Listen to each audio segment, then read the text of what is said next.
नमस्ते प्रणाम।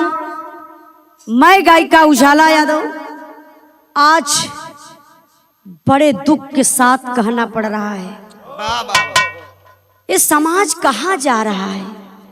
अभी आप लोग सोशल मीडिया के माध्यम से देख रहे हैं मेरठ कांड, जो बताने में भी अंदर से एक बार रूह कांप जा रही है कि आज लोगों का विश्वास उठता जा रहा है।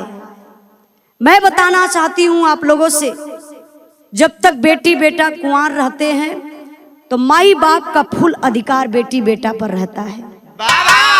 वही बेटी बेटा जब शादीशुदा हो जाते हैं, पत्नी पति के रूप में हो जाते हैं, तो पत्नी का अधिकार पूरा पति पर हो जाता है, अब पति का अधिकार पूरा पत्नी पर हो जाता है। ये बड़ा पावन पवित्र रिश्ता है पति पत्नी का, लेकिन आज इस रिश्ता को लोग शर्मसार कर दे रहे हैं। दुनिया में केकरा ऊपर विश्वास कइल जा। आई 4 लाइन भूमिका में भाव बा। देखिए एक नारी अपने पति के साथ ही कितना घिनौना कर्म कर रही है मास्टर साहब।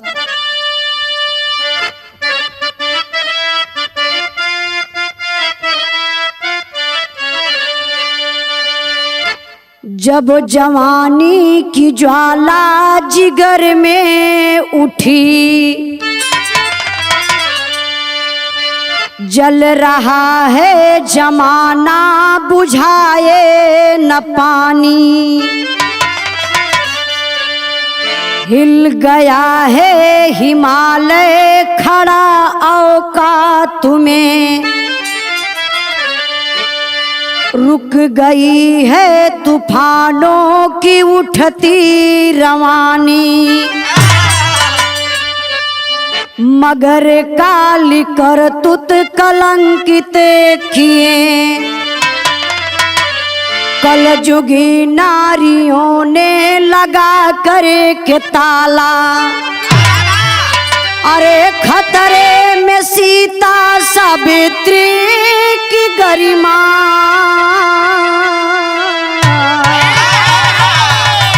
कभी भैया लाल ध्यान रखना उजाला।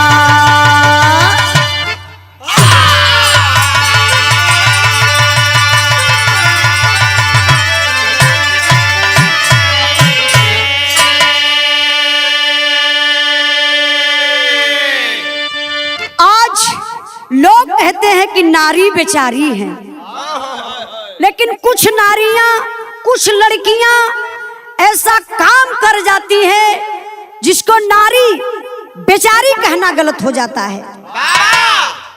आज के जमाना में आप लोग देखते हैं जो कानून बना है सिर्फ लड़कियों के लिए बना है।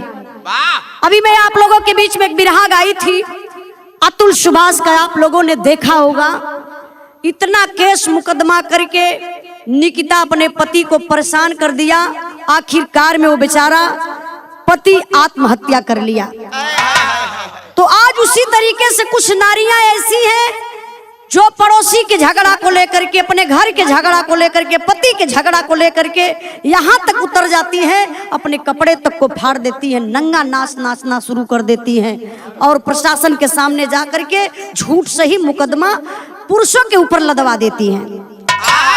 मैं अपने बिरहा के माध्यम से कहना चाहती हूँ आप लोगों से, प्रशासन के लोगों से, निष्पक्ष जांच होनी चाहिए। अगर पुरुष गलत है तो सजा पुरुष को मिलनी चाहिए, और कहीं नारी अगर अपने आप से गलत करके पुरुष को फंसाना चाहती है तो नारी को भी सजा होनी चाहिए। नहीं तो ऐसी छूट मिलती रहेगी और रोज दिन प्रतिदिन ये घटनाएं बढ़ती रहेगी। हमारे नौजवान भाई आत्महत्या करते रहेंगे, हमारे नौजवानों भाइयों की हत्या होती रहेगी। इसलिए मैं आप लोगों से कहना चाहती हूँ, एक लाइन मास्टर साहब गजल का टुकड़ा लगल बा।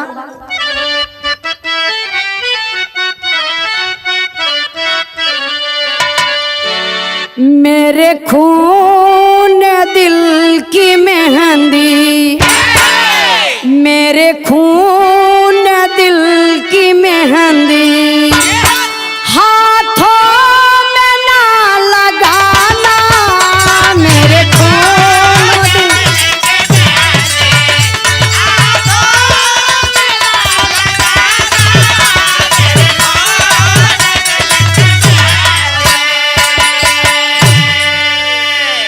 जब निकले मेरा जनाजा सहनाइयाँ बजाना, जब निकले मेरा जनाजा।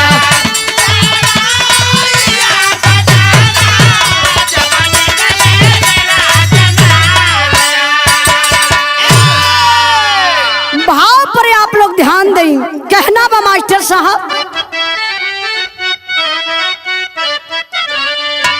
अरे पल के उठा के देखो, अरे पल के उठा के देखो, कैसा हुआ जमाना, पल के उठा के देखो।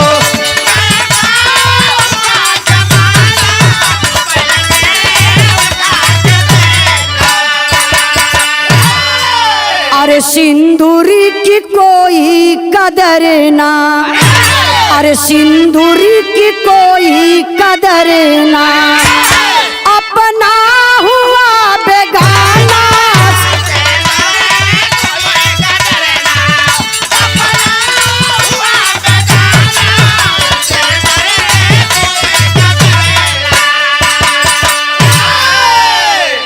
आज कहा जला 7 फेरा में शादी होला। ये बाबू ए जमाना में यहू से विश्वास लोगन को टूटत बा।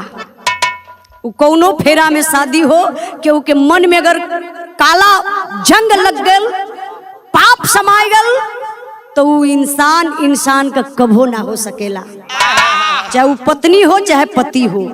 कहानी ये घटना घटल कैसे, कहाँ घटना घटल बा, आप लोग कहानी पर ध्यान दें मास्टर साहब। अब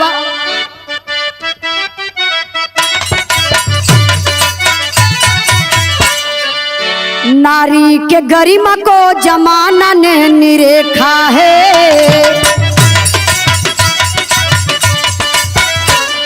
पति के प्यार में सती को होते देखा है, पत्नी के कर्मों से कामयाब मर्द होता है, किस्मत चमकते ही बिगड़ते दर्द होता है। यूपी मेरठ शहर दिल्ली के पास सही,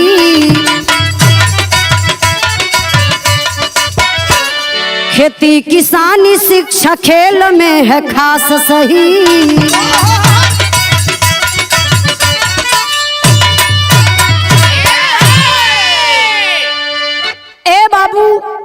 आप लोग कहानी पर ध्यान दी है, ये घटना घटत कैसे बा, कहाँ घटना घटल बा।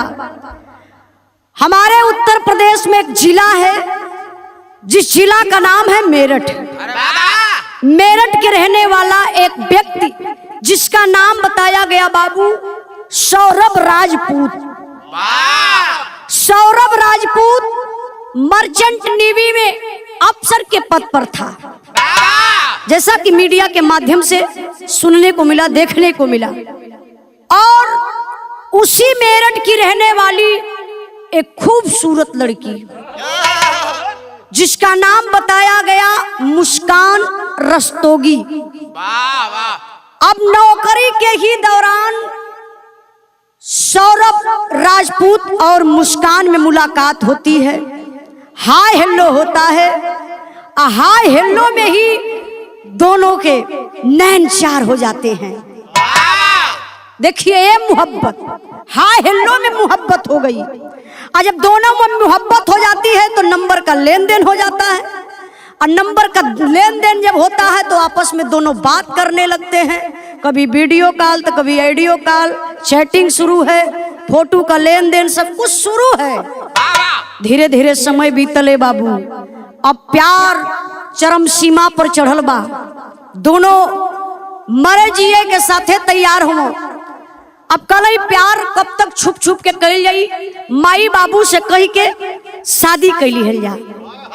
ए बाबू सौरभ राजपूत के परिवार के लोग मुस्कान से शादी करे बदे इनकार कर दहलन। कला हम लोग अपने मनपसंद की लड़की ढूंढेंगे, अपने मनपसंद से हम आपकी शादी करेंगे। लेकिन ये बात मुस्कान को नागवार लगी। अब मुस्कान सौरभ पर हावी हो जाती है, सौरभ से कहती है, रात दिन एक ही बात कहती है, अब ऐसे नहीं चलेगा, चोरी छुप छुप करके हम कब तक आपसे मिलेंगे। सुनिए मेरी बात, प्यार करते हो तो डरना नहीं है। दोनों आपस में विचार करते हैं तो होता है क्या मास्टर साहब, तर्ज बड़ी बढ़िया लगल बा।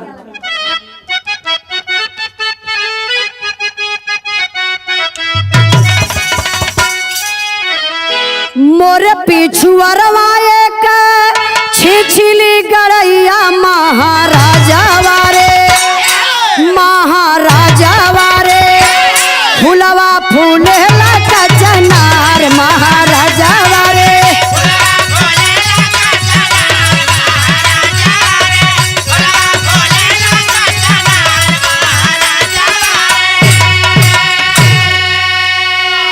भाव पर आप लोग ध्यान दें। अब सौरभ मुस्कान करत का हुआ मास्टर साहब,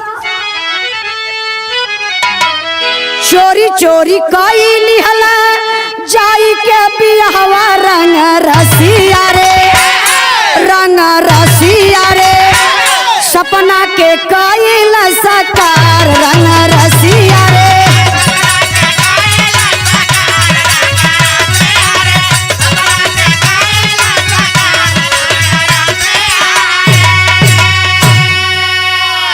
बिना रे सैतिया सागुन, बिना रे लगनिया, चोरी चोरी मिल गईला चाँद से चदनिया।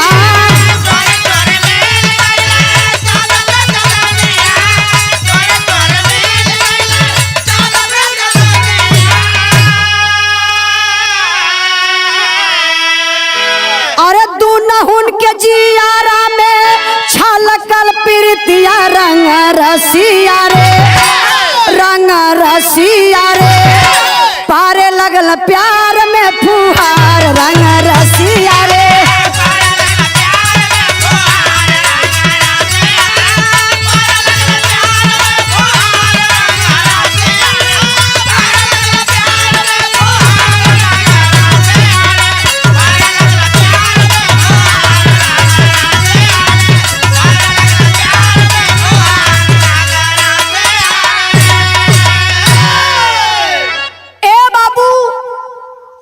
सौरभ राजपूत मुस्कान अपने अपने परिवार से चोरी करके घर से भाग जाते हैं और शादी उधरी कर लेते हैं। अब शादी करने के बाद सौरभ के परिवार वाले राजी नहीं है, इनकार कर दिए, बोले तुम दोनों अपने से शादी कर लिए हो, मेरा मान मर्यादा क्या बचा, अब कभी भी जिंदगी में हमारे घर के तरफ देखना मत बेटा। अब सौरभ सोचता है कि घर पे जाएंगे तो अच्छा नहीं है, क्योंकि पूरा परिवार मेरे खिलाफ है, मैंने अपने मर्जी से शादी कर लिया मुस्कान। अब उसी मेरठ में एक जगह है इंदिरा नगर मास्टर कॉलोनी, उसी में बाबू एक भाड़े पर रूम लेता है और मुस्कान को लेकर के सौरभ अपनी जिंदगी बिताने लगता है। धीरे धीरे समय बीतल बा, अब यार नौकरी भी देखे के बा, यार नई नई शादी भइल बा, और शादी भइल 2016 में। धीरे धीरे समय बीतत बा ये बाबू, नौकरी भी देख लेत हूँ और सौरभ अपन परिवार भी, मतलब परिवार का मतलब मुस्कान के भी देखत हूँ, बढ़िया से कोनो दिक्कत परेशानी ना होत बा। धीरे धीरे समय बीतल बा, 2 साल के बाद ए बाबू मुस्कान एक बेटी का जन्म देत बानी। आज जब बिटिया पैदा भइल तो अब परिवार में थोड़ा से माया मोह जौन बा सौरभ और सौरभ के परिवार में धीरे धीरे जमे लगल, पटे लगल, रिलेशन अच्छा बने लगल। एक दिन सौरभ अपने पत्नी मुस्कान से कहल कि देखो मुस्कान, अबे जो बेटी हुई है बेटी नहीं, हमारे घर की लक्ष्मी है। मम्मी पापा आज तक तो गुस्सा कर रहे थे, लेकिन जब से बेटी पैदा हो गई है तब से देखो परिवार के लोग कितना मोहब्बत करते हैं। वाह वाह वाह। एक काम करो, मम्मी पापा का फोन आया था, मम्मी पापा घर बुला रहे हैं, चलो चलते हैं। ए बाबू मुस्कान को लेकर के सौरभ जाता है अपने घर, कुछ दिन रहता है। जब छुट्टी का डेट पूरा हो जाता है, अब सौरभ को जाना है लंदन ड्यूटी पर उधर जाना है। अपने दुल्हन को समझा रहा है सौरभ, कहता है क्या मास्टर साहब? और बोला जाने बोला, और बोला जाने बोला, हो बोला जाने बोला, पपीहारा हरि के बोला जाने बोला।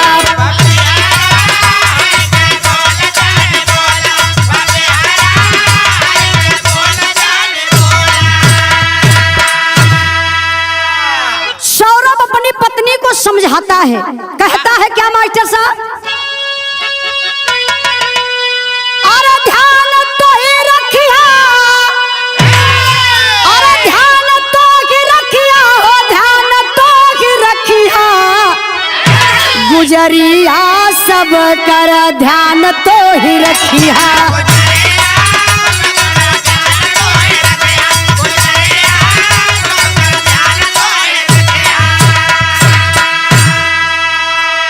अरे ड्यूटी बिता के हम आइबे भवनावा, जाने से ज्यादा प्यार करीला जननावा।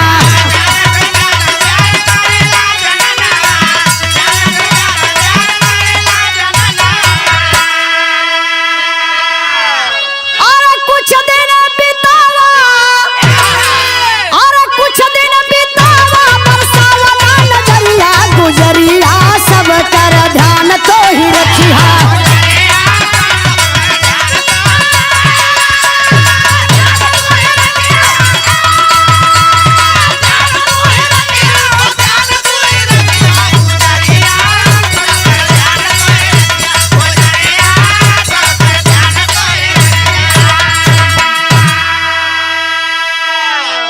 ए बाबू, सौरभ अपनी पत्नी मुस्कान से कहता है कि देखो मेरी जान, अब पूरा परिवार हम लोगों को चाहने लगा। एक काम करो, मैं ड्यूटी पे जा रहा हूं, तुम मेरी दिल में हो, तुम मेरी जान हो। एक काम करना, मान मर्यादा को बचा करके रखना और मम्मी पापा का सेवा जरूर करना। इतनी बात जब वो पापिन सुनती है तो आग बबूला हो जाती है। मुस्कान झगड़ा करने लगती है, क्या समझ रहे हैं अपने आप को? शादी करके लाए हैं आप, ऐसे वैसे नहीं आई हूँ। सुन लीजिए, मैं आपके साथ रहने के लिए आई हूँ, ना कि आपके मम्मी पापा परिवार का सेवा करने के लिए आई हूँ। हमारे बस की बात नहीं है कि हम तुम्हारे परिवार में रहेंगे।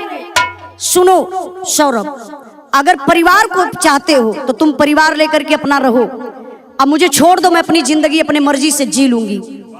अगर मुझे चाहते हो तो एक काम करिए, यहाँ मत रहिए, मुझे लेकर के चलिए जहां मैं पहले रहती थी, उसी इंदिरा नगर कॉलोनी में किराए के भाड़े के रूम में रह लूंगी, लेकिन मैं यहाँ नहीं रहूंगी। इस बात को बाबू इतना ज्यादा वो प्यार करता था सौरभ मुस्कान से, बात को मान जाता है और लेकर के अपनी बेटी और अपनी पत्नी मुस्कान को आता है। फिर इंदिरा नगर मास्टर कॉलोनी में एक किराए पर रूम लेता है और उसी में अपनी पत्नी और अपनी बेटी को छोड़ करके अब पुनः दूसरी बार सौरभ लंदन चला जाता अपने ड्यूटी पर। सौरभ चला गया ड्यूटी पर, लेकिन धीरे धीरे होत का बा मास्टर साहब, तर्ज बदल गई बा। और सुपवा चलनिया, और सुपवा चलनिया काठवतिया बाला, मछरी के काट के नथुनिया बालम, मछरी के काट के।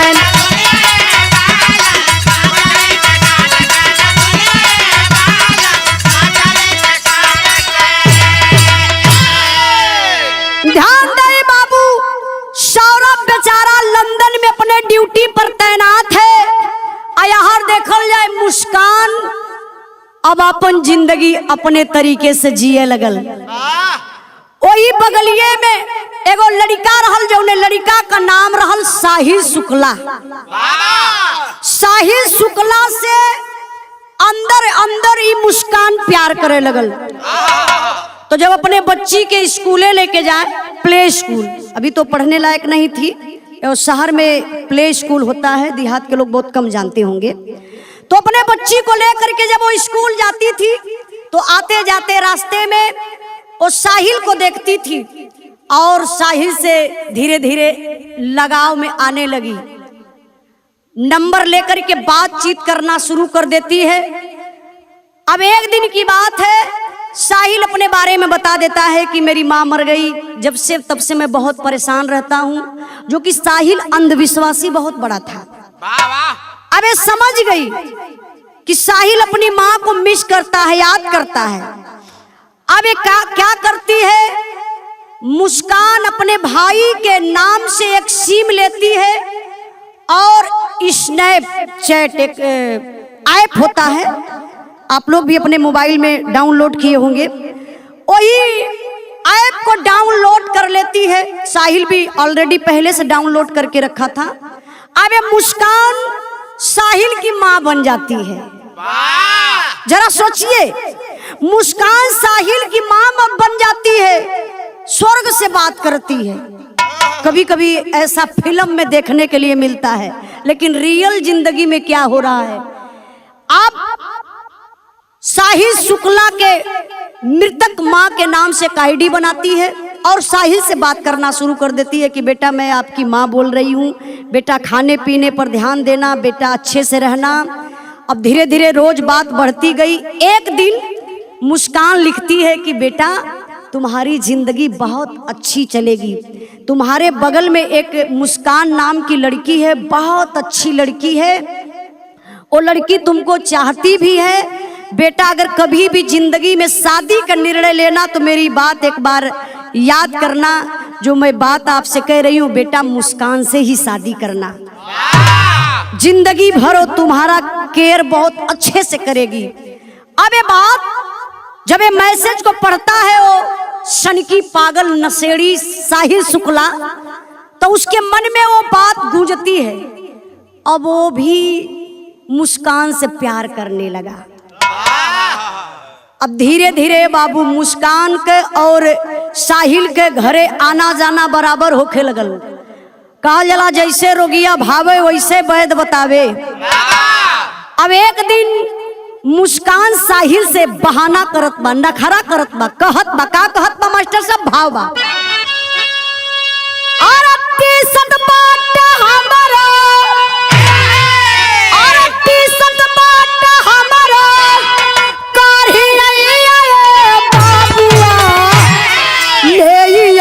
कतही से दबैया रे बाबुआ।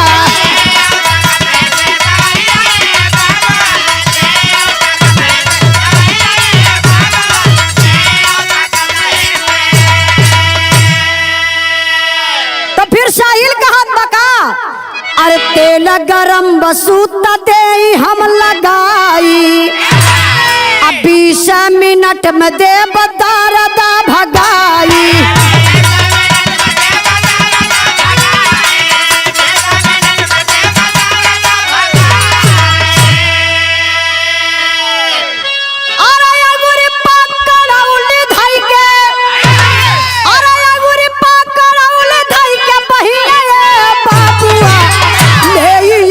कतही से दबैया रे बाबुआ, ले आओ कतही से।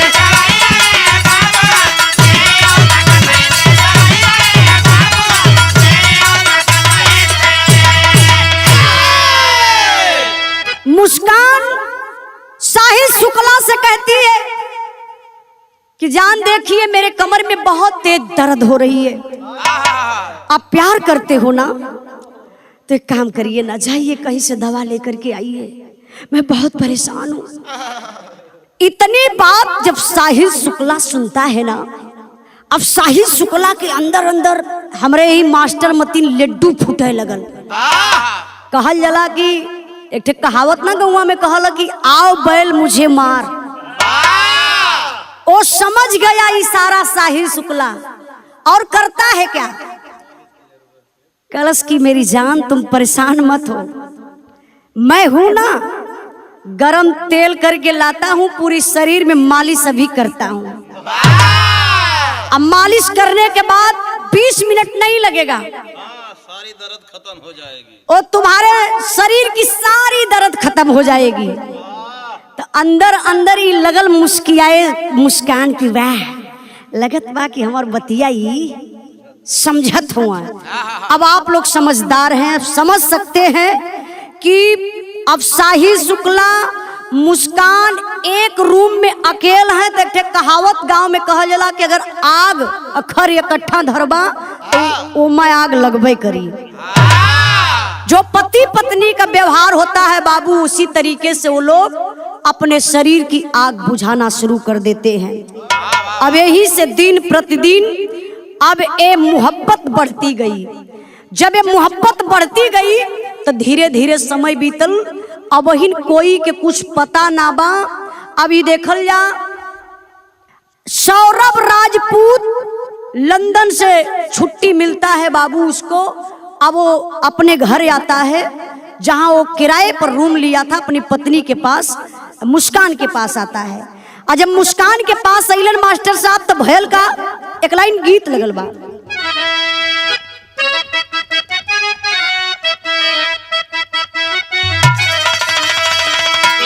खाई गईलू लंगड़ा आम दाम कहिया दे बुचिरई।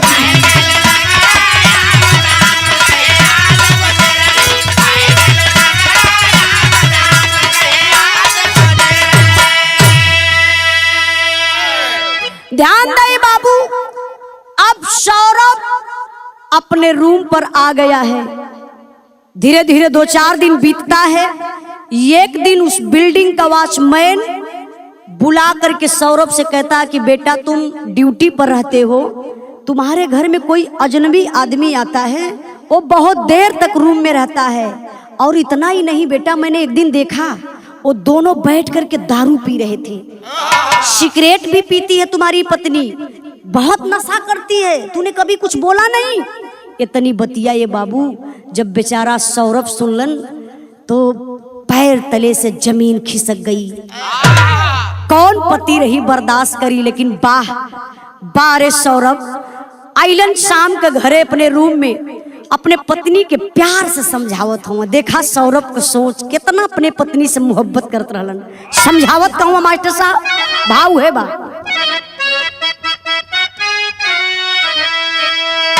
सबसे बड़ा हो खेला सम्मान, धनी होई मान जिन गवैहा।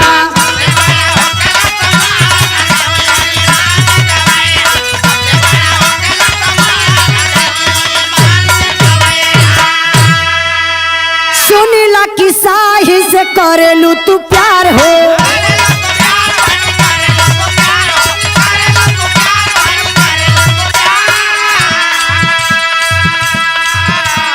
पवाली मोबाइल में तोहार खेलवार हो।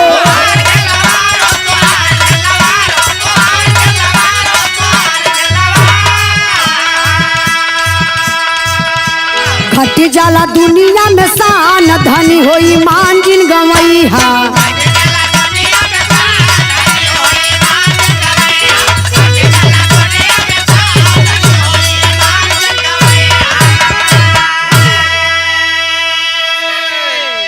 बार सौरभ अपने पत्नी को समझाता है कि देखो मैं तुमसे बहुत प्यार करता हूं मुस्कान, मैंने कुछ सुना है।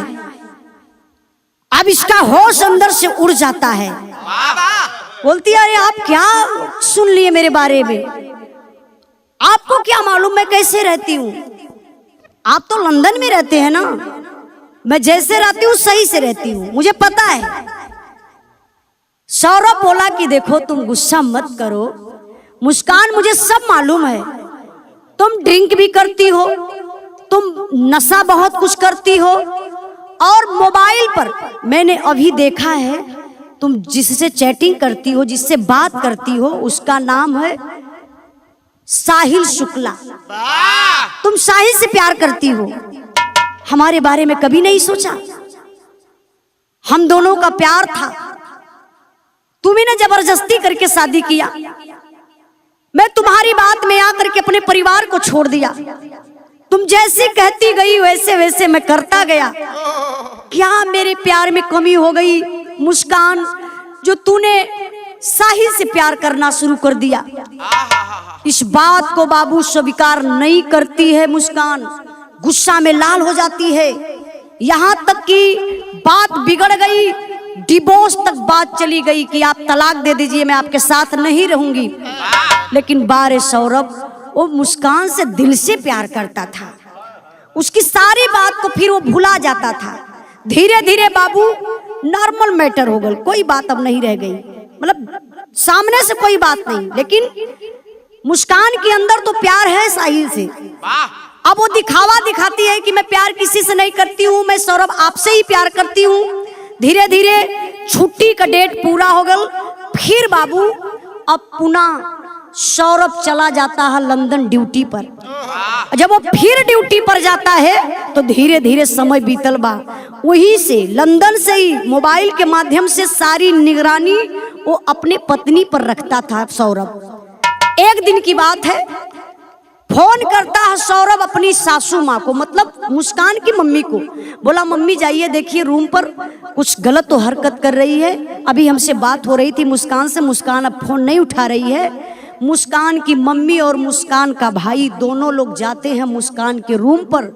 नीचे वॉचमैन गेट खोल देता है और जब वो माई बेटा ऊपर जाते हैं, मुस्कान का दरवाजा खुलवाते हैं तो मुस्कान दरवाजा नहीं खोलती है। माँ को अपने अंदर से ही डांट देती है, बोलती है माँ जब भी तुम सुनती हो तो सौरभ की सुनती हो। सौरभ उल्टा सीधा बकता रहता है और उसी की बात में आकर के तुम मेरे ऊपर शक करती हो। चलो चलो माँ, मैं गलत हूं ना तो मुझे गलत रहने दो, लेकिन मैं दरवाजा नहीं खोलूंगी। अच्छा दरवाजा वो क्यों नहीं खोल रही थी? अंदर तो साहिल था। अब बाबू वो माँ बेटा 1 घंटे तक उसी दरवाजा पर इंतजार किए, लेकिन माँ है क्या कर सकती, हल्ला भी नहीं कर सकती है क्योंकि बेटी का मर्यादा है। माँ बेचारी चली गई बाबू वापस। धीरे धीरे समय बीतल बा। अब जब समय बीतल तब का भैल मास्टर साहब तर्ज बदल गई।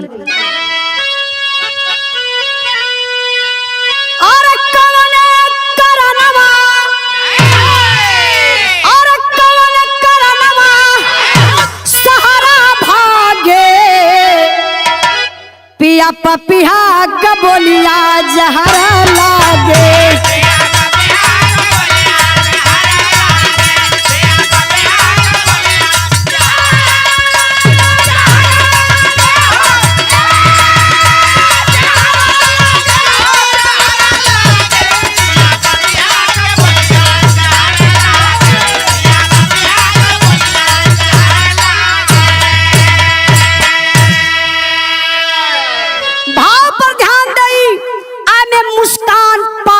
चंडालिन बन जाती है और करती है क्या मास्टर साहब? किया रे जमानवा में उल्टा, किया रे जमानवा में उल्टा विचार भइले, देखा सेनुरा से बढ़ के प्यार भइले।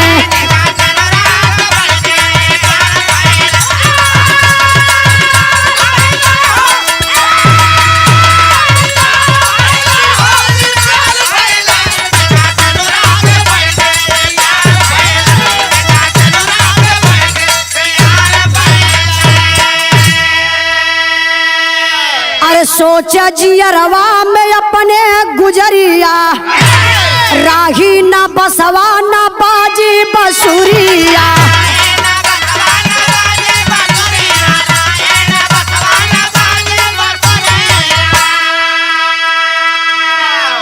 और सारा सोचल सपनवा, और सारा सोचल सपनवा बेकार भइले, देखा सेनुरा से बढ़ के प्यार भइले।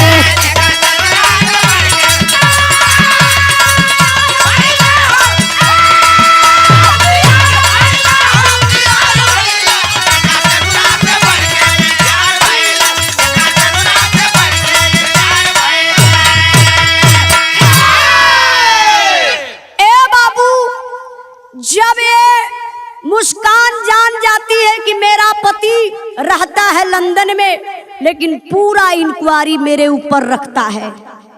अब एक दिन ये साहिल शुक्ला से कहती है कि देख रहे हो, इतना परेशान करके रख दिया है, अब ये लगता है कि हमारे और तुम्हारे प्यार के बीच में ये रोड़ा बन रहा है, इसको रास्ते से हटाना ही पड़ेगा।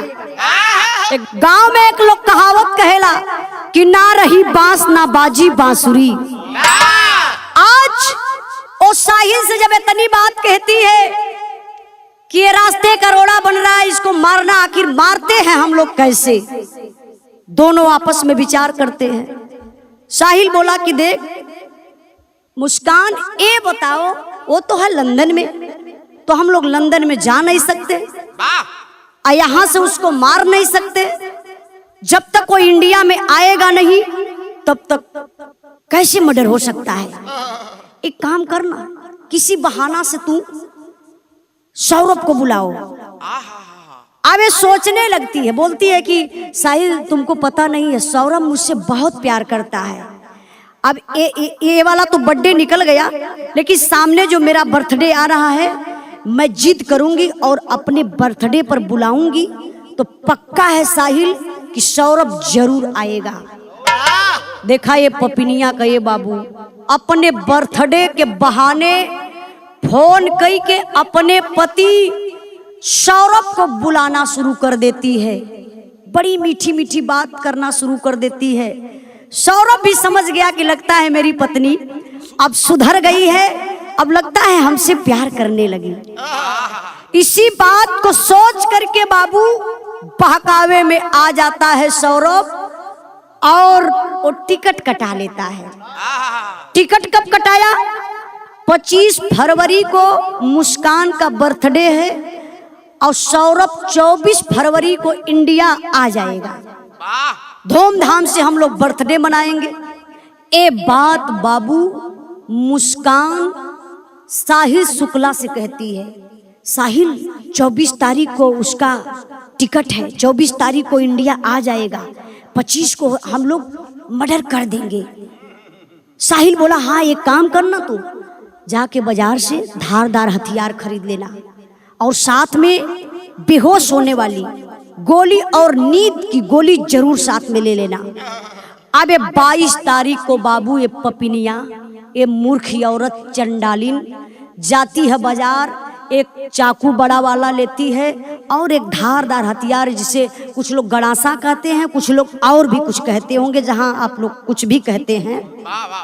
अच्छा, वो जब गड़ासा और चाकू खरीद रही थी तो दुकानदार पूछा भी था कि क्या करोगी इतना बड़ा हथियार लेकर के? वो दुकानदार डांट देती है कि आपका काम है बेचना, अरे हमको मुर्गा काटना है, मटन बनाना है, हम लोग वेज नॉन वेज दोनों हैं, आपका काम है देना, आप दीजिए और पैसा लीजिए। ए बाबू मुस्कान पैसा दे करके हथियार ले लेती है और साथ में नींद की और बेहोश होने की गोली लेकर आती है, अब घर पे रख देती है। इधर ए बाबू समय बीतल बा, 24 फरवरी का दिन आयल, मन में बड़ा खुशहाली बाबा। रे सौरभ, सौरभ के का पता कि हमार दुनिया यहीं से समाप्त हो जाई, हमार काल हमके बुलावत बा। सौरभ बेचारे के कुछ भी पता ना बा बाबू। अब आ गईलन अपने पत्नी के बर्थडे के डेट पर। अब 25 तारीख आई गई। जब 25 तारीख आई तो बड़े धूमधाम से दोनों प्राणी बर्थडे मनौलन।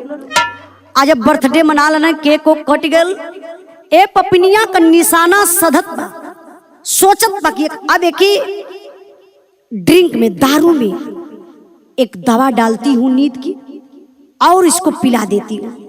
अब वो दारू में नींद की दवा डाल करके बाबू सौरभ को मुस्कान देती है पीने के लिए। अब संजोग देखिए, मालिक का मर्जी, सौरभ इनकार कर दिया, बोला नहीं मैं ड्रिंक नहीं करूंगा, कोई बात नहीं, खाना लाओ मैं खा के सो जाऊंगा।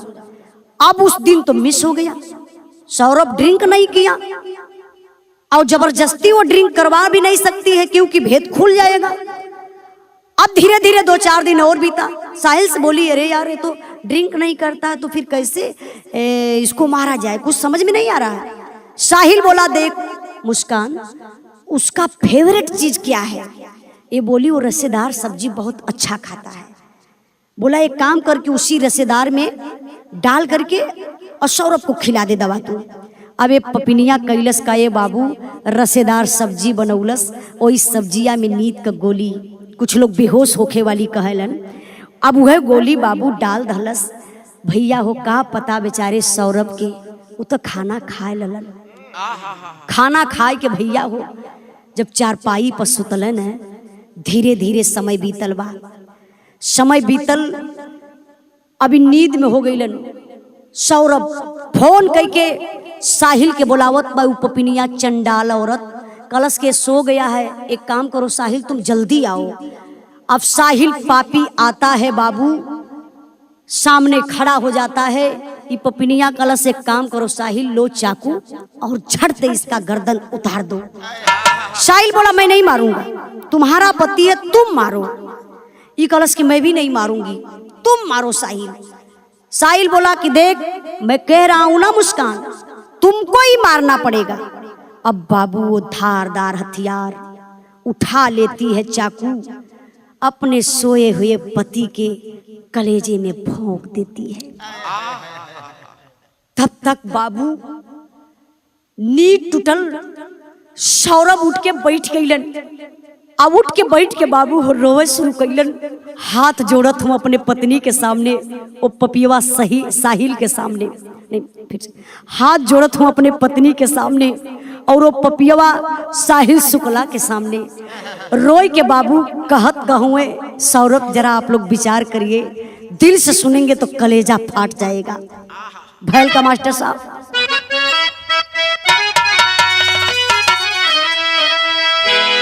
अरे मोरे रनिया हो, अरे मोरे रनिया हो, जनवा परनवा छोड़ी दा आज हमार। अरे मोरी रनिया हो,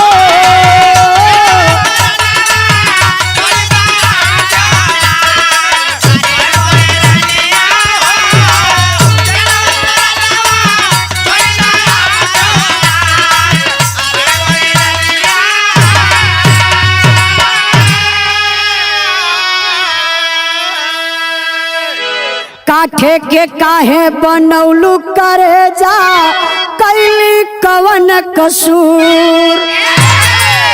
हमारा भरल चमकेला तोहरे, हमारा भरल चमकेला तोहरे मंगिया में सिंदूर के। अरे मोरे रनिया हो,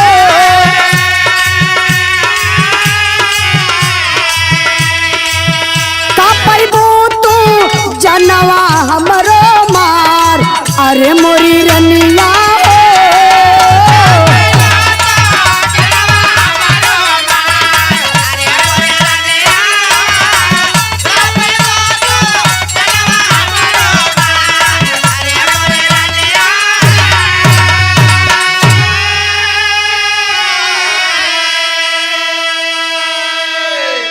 ए बाबू जब पपिनिया अपने पति के सीना में चाकू भोकलस हो, कलेजा फट गया। उठ के सौरभ बैठ गया, रोने लगा। अरे मुस्कान, अरे पगली तूने क्या कर दिया? मैं तुमको जान से ज्यादा मानता था, तूने क्या किया मेरे साथ? अब तो लगता है मैं मर जाऊंगा। मुस्कान तूने अच्छा नहीं किया। इतनी बात तो चंडाल सुनती है और साहिल को इशारा करती है, काम करो ये हल्ला कर रहा है, इसके मुंह में पहले कपड़ा डाल दो। ऐसा लपेट के बाबू अपने पति के मुंह में कपड़ा डाल के उसके बाद पैर पकड़ के खसीट लाते हैं, दोनों बाथरूम में लेकर के जाते हैं। जब बाथरूम में लेके दोनों गईलन है बाबू, तो सौरभ के साथ है कैलन का मास्टर साहब।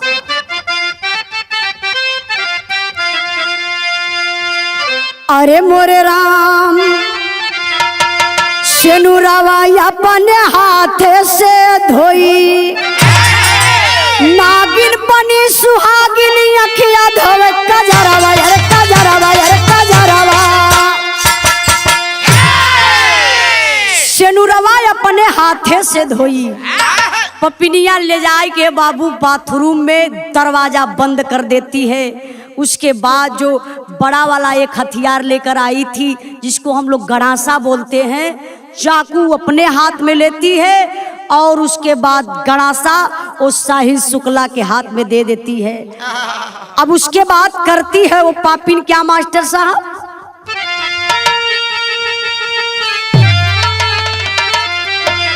अरे चला दिहला नटाई पर गड़ासा सा टूटल बा, टूट गइल बा जीवन का अभिलाषा सा टूटल बा।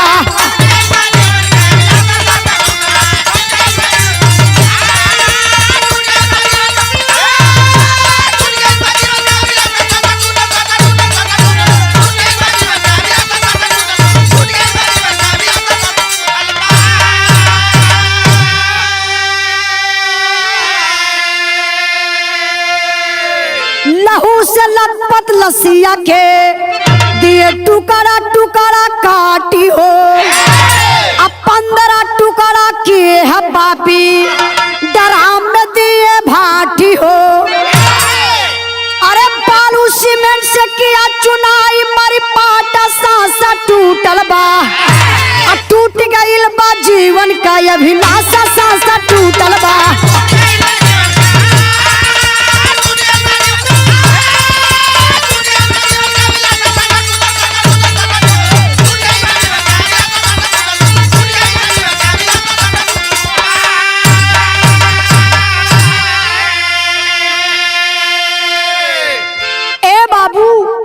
ए पपिनिया का देखा हो तनी सा दर्द ना आई, जब मोहब्बत करत रहल तो बड़ी बड़ी कसम खात रहल। आज पपिनिया अपने ही हाथे अपने पति के मौत के घाट उतार डालस। दोनों जब सौरभ को मार देते हैं, सौरभ खत्म हो जाता है, तो साहिल सोचता है कि अब लाश को कैसे ठिकाने हम लोग लगाएंगे। तो सबसे पहले साहिल का देखिए, मैं बता रही थी ना कि वो अंधविश्वासी था। मर्डर करने के बाद ये दोनों हाथ, यहां से हथेली काट लिया और यहां से गर्दन काट लिया।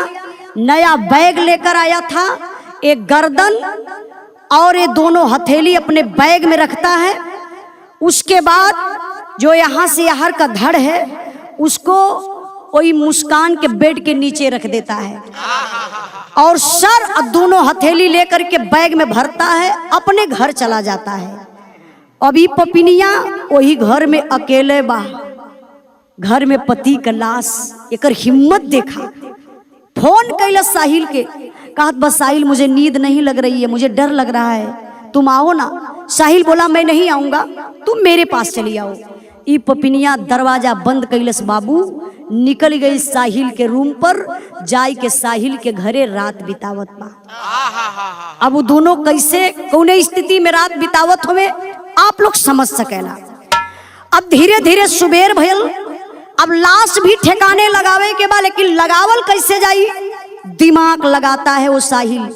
बोला मुस्कान एक काम करो, तुम जाओ सीमेंट लेकर आओ, घर में जो बड़ा वाला ड्राम है उसी में लाश हम लोग छिपा देते हैं। ई पपिनिया चंडाल गईल बा बाबू, सीमेंट लेके आइल बा, लाश के दोनों मिल के 15 टुकड़ा में कैलन। 15 टुकड़ा कैले के बाद वही ड्रम में लाश के रखलन, सीमेंट के घोला बनाए के वही ड्रम में पैक कर डालन। ए लिए पैक कैलन कि यही में सड़ जाई, गल जाई, कहीं बाहरे तक एकर बदबू भी ना जाई, कोई जनबे ना करी। ए बाबू अब मर्डर कैला के बाद लिया के ब्लीचिंग पाउडर ला करके ओ पूरे रूम का सफाई दोनों कर देते हैं। अब कोई समझ नहीं पाएगा कि इस घर में किसी का मर्डर हुआ है। मर्डर करने के बाद अब सौरभ के मोबाइल की मालकिन मुस्कान बन जाती है। अब दोनों विचार करते हैं, देखा लगत बा कि ई पपिनिया बहुत बड़ा काम कैले बा, एकदम जग जीत ले बा। कहत बा साहिल एक काम करो, चलो हम लोग चलते हैं शिमला घूमने। ए बाबू दोनों गाड़ी बुक करते हैं और निकल जाते हैं शिमला घूमने के लिए। शिमला, मनाली और क्या क्या उधर पड़ता है जम्मू कश्मीर। अब वो सब दोनों घूमने के लिए निकल गए। इधर मुस्कान सोचती है कि सौरभ के घर वालों को पता है कि लंदन से सौरभ घर चला आया है, एक मैसेज डाल देती हूँ नहीं तो लोग रूम पर आ जाएंगे। वो मैसेज डालती है अपनी ननद को, मतलब सौरभ बन के डालती है कि बहन मैं जा रहा हूँ मुस्कान को लेकर के घुमाने शिमला और 10-15 दिन उधर रहूँगा, उसके बाद आऊँगा। और सौरभ के भाई पर भी वही मैसेज करती है, मुस्कान ही मैसेज सौरभ बन के करती है कि भाई मैं मुस्कान को लेकर के जा रहा हूँ शिमला घुमाने, 2 साल के बाद आया हूँ, खूब हम लोग एंजॉय करेंगे, 10-15 दिन के बाद हम लोग वापस आएंगे, ताकि 10-15 दिन तक सौरभ के परिवार वाले पूछे ना, खोजे ना बातचीत कर पावे। अबे बाबू मैसेज से बात होती है, जो भी किसी दोस्त यार का मैसेज आता है, मैसेज से ही सौरभ बन करके मुस्कान बात कर लेती है, किसी का फोन नहीं उठाती है। अगर फोन भी किसी का उठाती है तो बहाना मार देती है कि सौरभ चाय लेने गया है, सौरभ पानी लेने गया है, सौरभ नाश्ता लेने गया है, सौरभ बिजी है, किसी से बात नहीं करवाती है। धीरे धीरे समय बीतल बा। जब समय बीतल है बाबू तो भयल का मास्टर साहब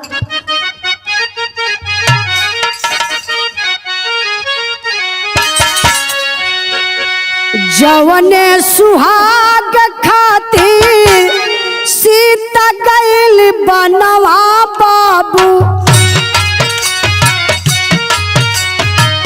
नेहाली सावित्री आमा राजा से छोड़ा,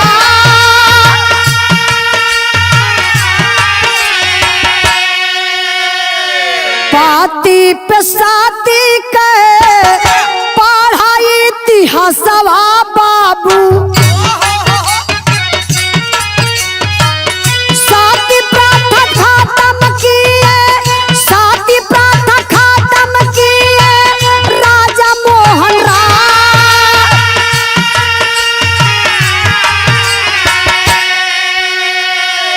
आबला नारी बाटी यही काल जुग में भैया,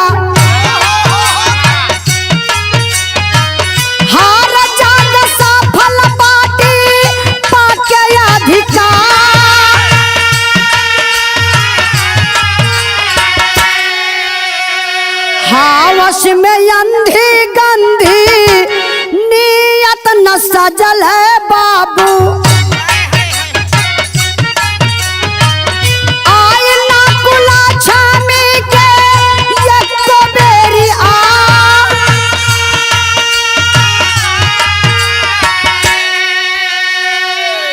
रंगेली मना के जब आयल पार्टी घरवा बाबू, फोन पे सुनवली अपने मम्मी के चाल,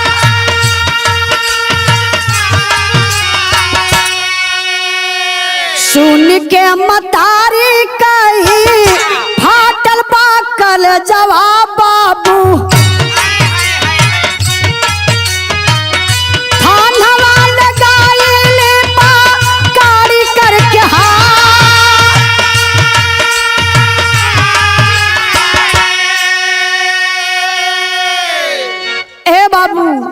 जौने सुहाग खातिर सीता जी अपने पति के साथे वनवास चल गईली।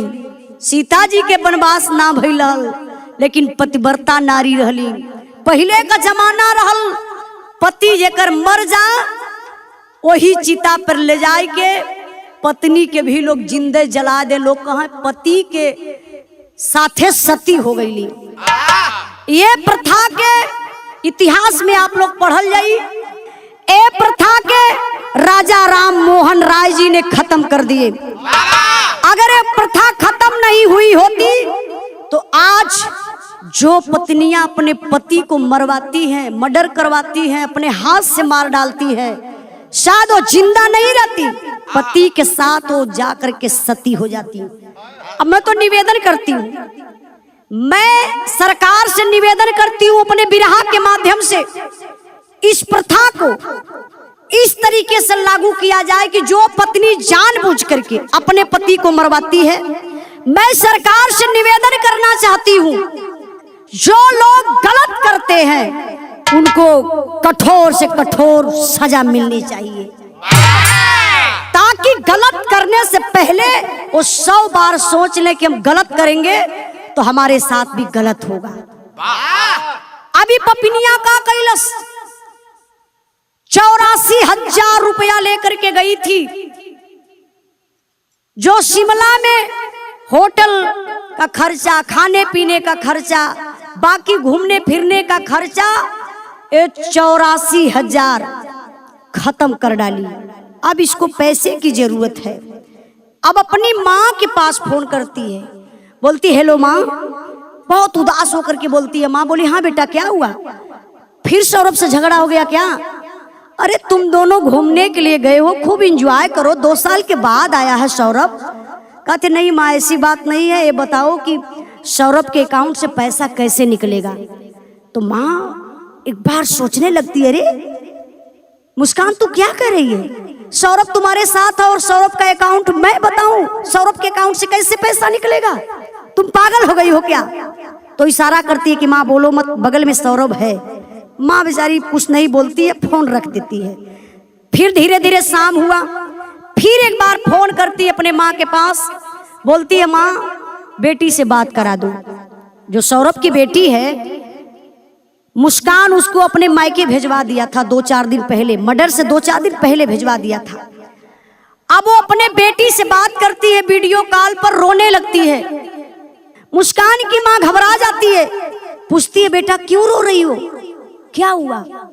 फिर माँ को इशारा करती है कि माँ बोलो मत, बगल में सौरभ है, अभी सुन लेगा, मैं आऊंगी घर पे तो सारी बात बताऊंगी। माँ बोली ठीक है बेटा, तब तुम चली आओ। ए बाबू समय बीतल बाप, जब ही पपिनिया 14-15 दिन साहिल के साथे घूम लालस, ओकरे बाद आई तो डायरेक्ट अपने मायके पहुंचत बा, जाय के माई के अपने अखबारी में पकड़ के लगल रोवे। माई पूछा था कि अरे बेटा क्यों रो रही हो, क्या हुआ? कहे कि माँ सौरभ का मर्डर हो गया। माँ बोली अरे सौरभ का मर्डर हो गया, तूने कुछ कहा नहीं? कौन मर्डर किया, कैसे मर्डर हो गया? तुम पागल हो, उल्टा सीधा बोलती हो। बोली नहीं मम्मी सच बोल रही हूँ, सौरभ के घर वाले आए और मेरे आंख के सामने सौरभ का मर्डर लोग किए। माँ बोली तो तुम हल्ला नहीं कर पाई, क्यों सौरभ के घर वाले सौरभ का मर्डर करेंगे? बोली कि माँ इसलिए सौरभ के घर वाले सौरभ का मर्डर किए, सौरभ के परिवार वाले चाह रहे थे कि सौरभ मुझे तलाक दे दे, डिवोर्स दे दे। सौरभ इतना ज्यादा मुझसे प्यार करता था, सौरभ इस बात को इनकार कर दिया कि नहीं मैं कभी जिंदगी में डिवोर्स नहीं दे सकता हूँ मुस्कान को। इसी चलते सौरभ के परिवार वालों ने आकर के उसको जान से मार डाले। मैं हल्ला करना चाहती थी माँ, मेरे भी गर्दन पर धारदार हथियार लोग रख दिए और मैं डर गई, मैं कुछ नहीं बोल पाई डर से। मम्मी माँ समझ गई, बोली बेटा देख तूने तो गलत किया है, कोई अपने बेटा को नहीं मार सकता है, मुझे कुछ शक लग रहा तेरी बात में, चल कोई बात नहीं है। अब वो माँ समझती थी कि मुझसे झूठ बोल रही है तो अपने पापा से झूठ नहीं बोलेगी, क्योंकि कुछ भी बात रहती है तो ये अपने पापा से शेयर कर देती है। पापा से भी वही बात कहती है कि पापा सौरभ के परिवार वाले आए और सौरभ का मर्डर मेरे आंख के सामने कर दिए। मुस्कान के पिताजी बोले कि बेटा सुनो मेरी बात, सौरभ का मर्डर हो गया, ठीक है मैं देखो तुम्हारी बात मानता हूँ, तुमसे बेटा प्यार करता हूँ, तुमको मैं बचा लूंगा, लेकिन तुम साफ साफ हमसे बता दो कि सौरभ का मर्डर कैसे हुआ। अभी पपिनिया अपने बाप से साफ साफ बता दलस, कलस पापा मैं और मेरा दोस्त साहिल शुक्ला हम दोनों मिल करके सौरभ का मर्डर कर दिए। इतनी बात बाबू जब वो पिता सुनते हैं अंदर से खून खौल गया, लेकिन कुछ बोलते नहीं है। बोले बेटा ठीक है कोई बात नहीं, मर्डर तूने किया कोई बात नहीं, चल मेरी गाड़ी पर बैठ, चल मैं थाने पर लेकर चलता हूँ, FIR लिखवा देता हूँ। ए पपिनिया के का पता कि पिताजी हमार काहे गाड़ी पे बैठा हुआ लेके जेले जात हुआ, तनी आप लोग विचार करी। अब वो मुस्कान के माता पिता मुस्कान के साथ में करते हैं क्या मास्टर साहब? अरे सजल धजल परिवार के सपना कैल मटिया, हलल दमाद का परनवा मोर हत्याइन बिटिया।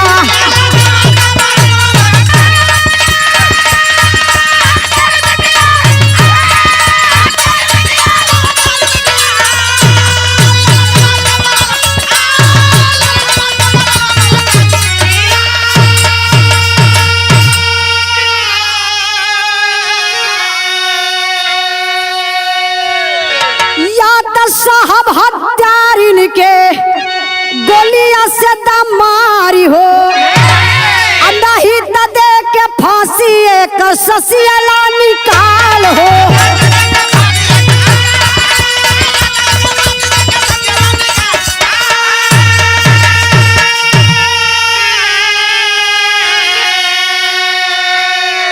अरे मन चाहे जतना बरसावा लठिया, जतना बरसावा लठिया, हलत दमाद का परनवा मोर हत्यारिन बिटिया।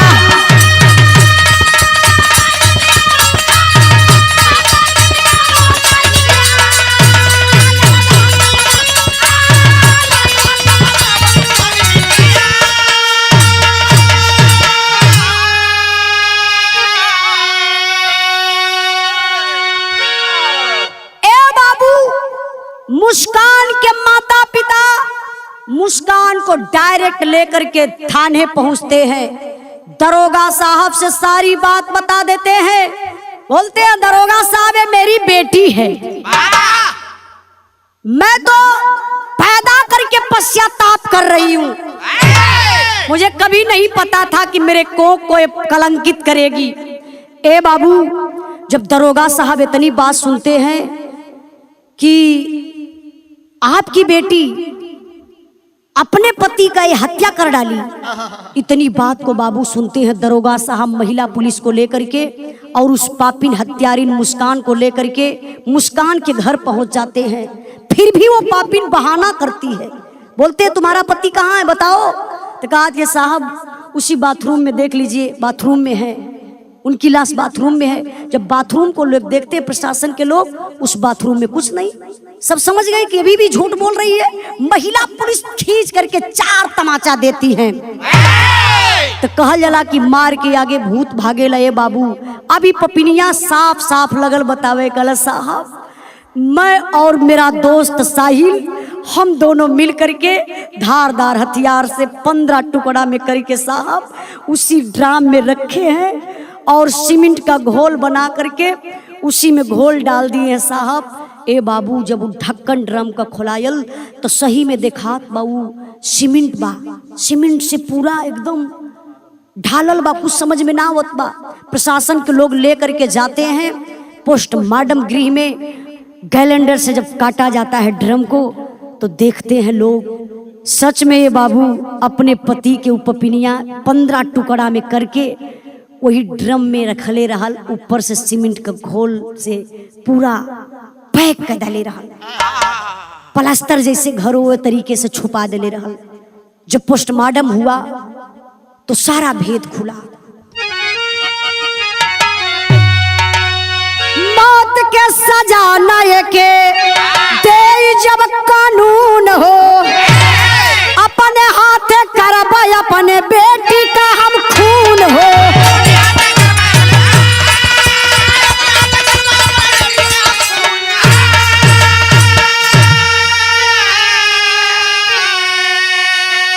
अरे मार डालब घर में हम दई के ढठिया, हालत दमाद का परनवा मोर हत्यारिन बिटिया।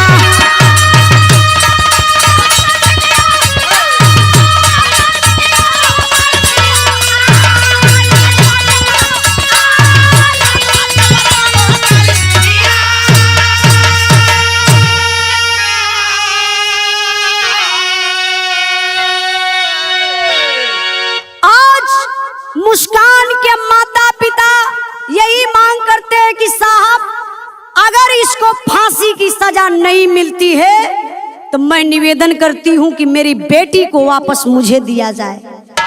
आज मेरे पास से आ जाएगी तब मैं इसको सबक सिखाऊंगी कि मर्डर करना ये धरती पर महापाप होता है। अपने हाथ से अपने बेटी की हत्या मैं करूंगी, भले से जेल में चली जाऊंगी, इसलिए अपने बेटी की हत्या मैं करूंगी कि मेरे सोने जैसा दामाद को इसने खा डाली। एक पागल चौपट इंसान के चक्कर में जो इंसान मेरी बेटी को भी नशेड़ी बना दिया था, यहाँ तक कि भांग, गांजा, दारू, बियर, एक ड्रग्स भी होला ना, ड्रग्स तक तो वो पापी लेती थी। इतना बड़ा वो नशेड़ी बन चुकी थी। माता पिता आज भी कोसते हैं और सोचते हैं अगर सही सही फैसला कानून नहीं सुनाता है तो फिर अपने बेटी के साथ मैं क्या करूंगी, समाज देखेगा। मैं यही कहना चाहती हूँ कि हर माता पिता को इसी तरीके से अपने बेटा, अपने बेटी, अपने दामाद के प्रति निर्छल भाव से रहे के चाहिए। जो गलत है उसको गलत कहिए, जो सही है उसको सही कहिए। अब तो फैसला कोर्ट के हाथ है, लेकिन मैं सरकार से निवेदन जरूर करूंगी अपने विराह के माध्यम से कि इस मामला को बहुत लंबा खींच करके ना तत्काल इस मामले पर कार्रवाई शुरू हो जाए और वो दोनों पापियों को सजा होनी चाहिए। अब बिरहा आप लोग सुनला के बाद कमेंट में जरूर लिखल जाई कि सजा वो दोनों पपियवन के कैसन होखे के चाहिए। और कमेंट कहाँ से आप लोग लिखत बानी, अपन नाम अपन गांव जरूर लिखल जाइए आप लोग। बिरहा का आखिरी लाइन, आखिरी भाव बा मास्टर साहब।